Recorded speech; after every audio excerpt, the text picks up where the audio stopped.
we have to have government continue. We have to have this meeting continue.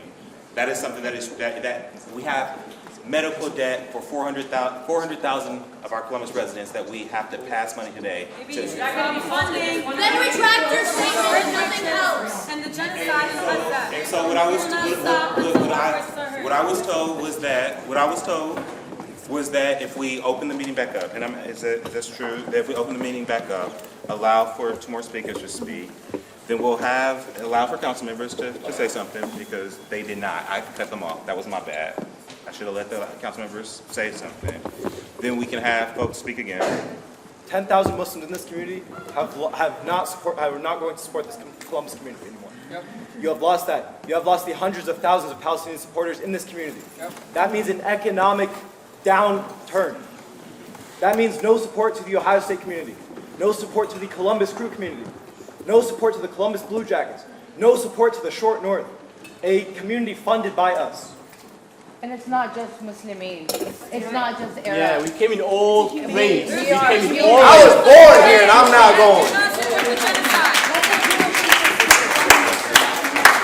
To be able to discuss that between, like, we can't make that statement here. But I promise, I see you, I hear you. I was. What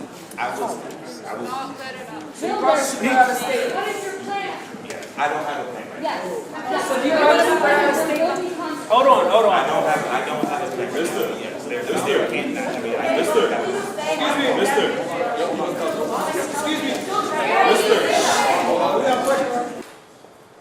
I stood before you a few months ago in April, if you remember, and thanked you back then for issuing the proclamation for Arab American Heritage Month. I asked you back then to listen to us, to recognize us, to recognize our existence, not just in time of celebration and when it's an easy thing to say. I asked you in my speech back then to recognize us and to listen to us and remember that we are your constituents and that we are here in difficult times like what it is today. I pled for you to listen to us even when the conversation is difficult or uncomfortable. Today, we are witnessing a genocide happen in Gaza. We are witnessing it on live TV. Today, we are witnessing families, entire families of 30, 40 members, 50 members, being completely wiped off in Gaza. Today, our community, here and abroad, are suffering from hate, bigotry, and systematic dehumanization of people. Just a few hours ago, a boy was murdered in Chicago. He was stabbed in Chicago.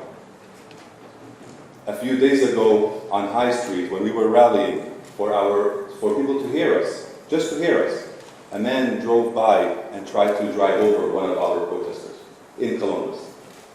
The only reason why these things are happening is because of all of this misinformation and all of the anti-Palestinian speeches and statements that we're seeing by you, by city council members, by the state, by the legislators, by the government, by the media. The dehumanization of the Palestinian people is something that, unfortunately, we've been seeing for 75 years. We got used to it for a period of time, but at this point, we're not going to let it pass.